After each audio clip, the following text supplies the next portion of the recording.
Monkey pox के खतरे को लेकर भारत में भी अलर्ट जारी है। मंकी पॉक्स के संभावित इस खतरे के बीच बीएचयू के वैज्ञानिक ने भी बड़ा दावा किया है। आईएमएस बीएचयू के माइक्रोबायोलॉजी विभाग के प्रोफेसर गोपाल नाथ का दावा है कि चेचक का टीका मंकी पॉक्स को रोकने में कारगर है। उन्होंने बताया कि जिन लोगों ने 1978 से पहले इस टीके को लिया है उन्हें डरने की जरूरत नहीं है। गोपाल नाथ के अनुसार कई रिसर्च में इससे जुड़े तथ्य सामने आए हैं। उन्होंने बताया है कि 1978 के बाद जो लोग जन्मे हैं उन्हें मंकी पॉक्स से बचने के लिए चेचक का 2 टीका 1 महीने के भीतर लगवाना होगा। वहीं जो लोग 1978 से पहले चेचक का टीका ले चुके हैं उनके लिए इसकी 1 डोज ही काफ़ी है। भारत में फिलहाल मंकी पॉक्स का कोई भी केस सामने नहीं आया है, लेकिन डब्ल्यूएचओ के अलर्ट के बाद स्वास्थ्य विभाग पूरी तरह चौकन्ना है। देश भर के सभी एयरपोर्ट पर विदेशों से आने वाले लोगों को निगरानी रखी जा रही है।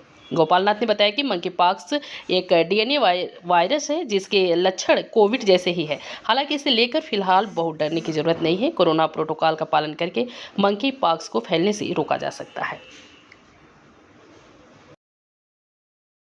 एक बार फिर से डब्ल्यूएचओ ने जो मंकी पॉक्स को लेकर के एक इमरजेंसी की बात कही है।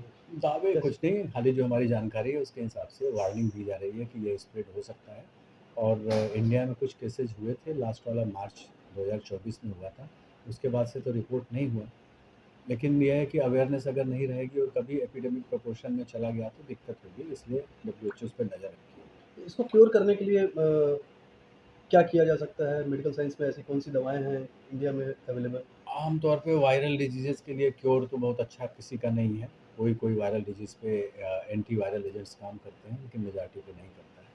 इनसे बचना, प्रिवेंशन ही एकमात्र रास्ता है और वो वैक्सीनेशन नंबर 1 है। नंबर 2 है कि ऐसे मेथड्स अपनाएँ जिससे स्प्रेड बच सके। जैसे स्मॉल पॉक्स ही है, या जैसे कोरोना में आपने देखा था हुँ। कि आप 6 फीट से दूरी रखिए और रेस्पिरेटरी सिस्टम से वो ना करिए। इसी तरह इसमें भी ड्रॉपलेट से होता है, फोमाइट से, माने अगर यहाँ पे लग गया बिस्तर पे और जहाँ बैठा हुआ उसको छुएँगे तो मंकी पॉक्स ट्रांसफ़र हो सकता है। जैसे पहले चेचक में हुआ करता था, जो उसको स्मॉल पॉक्स। तो क्या चेचक की दवाएँ इसमें कारगर हैं? हाँ, चूँकि जो मैंने वैक्सीनिया वायरस एक होता था, जो बफ़लो या कैटल्स के माने स्तनों में था, तो जो इसका जो आविष्कार हुआ था, वहाँ पे लड़कियाँ जो दूध दोहती थी, उनको कभी भी चेचक का दाग उनके चेहरे पे नहीं होता था। जबकि यहाँ हम लोग को याद है 30 साल, 40 साल पहले जब शादी के लिए लोग जाते थे, तो पहला क्वेश्चन पूछते थे, लड़की के चेहरे पे चेचक का दाग तो नहीं है? 78 के बाद तो खत्म ही हो गया। तो वो वैक्सीनिया वायरस जो उनके अडर से आता था, इनकी उँगली में एक आध लीजन ऐसे बनते थे और देखा कि जिनको एक बार लीजन बन जाता है उनको फिर स्मॉल पॉक्स नहीं होता था। तो फिर उस वैक्सीनिया वायरस को उनके उस लीजन से निकाल के जब दूसरे लोगों को लगाया गया, ये डेवलपमेंट था स्मॉल पॉक्स के वैक्सीन का, जो एडवर्ड जेनर ने किया। उसके पहले चाइना में वेरियोलेशन करते थे। चाइना में किसी को स्मॉल पॉक्स हो जाए, बड़ा-बड़ा पपीला जैसा पड़ जाए, उसका फ्लूइड निकाल के दूसरे में लगाते थे। लेकिन उसमें रिस्क था कि बहुत सारे लोगों को रियल स्मॉल पॉक्स पूरा का पूरा हो जाता।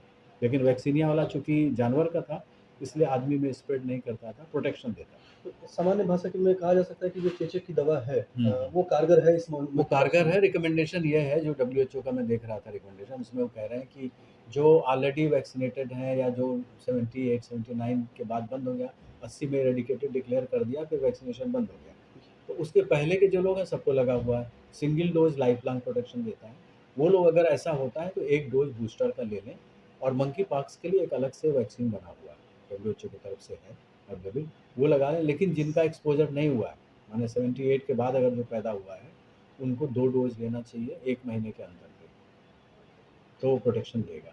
और ये भी ख़ास बात है कि इसमें बहुत माने शोरगुल मचाने की ज़रूरत नहीं, जैसे कोरोना में मचा के हम लोगों ने गड़बड़ किया था। जी। वहाँ उतना नहीं करना है, क्योंकि मंकी पॉक्स बहुत ही माइल्ड डिज़ीज़ है और ऑटो क्यूरेबल है। प्रॉब्लम जो करेगा बहुत एल्डरली में कर सकता है या छोटे बच्चों में।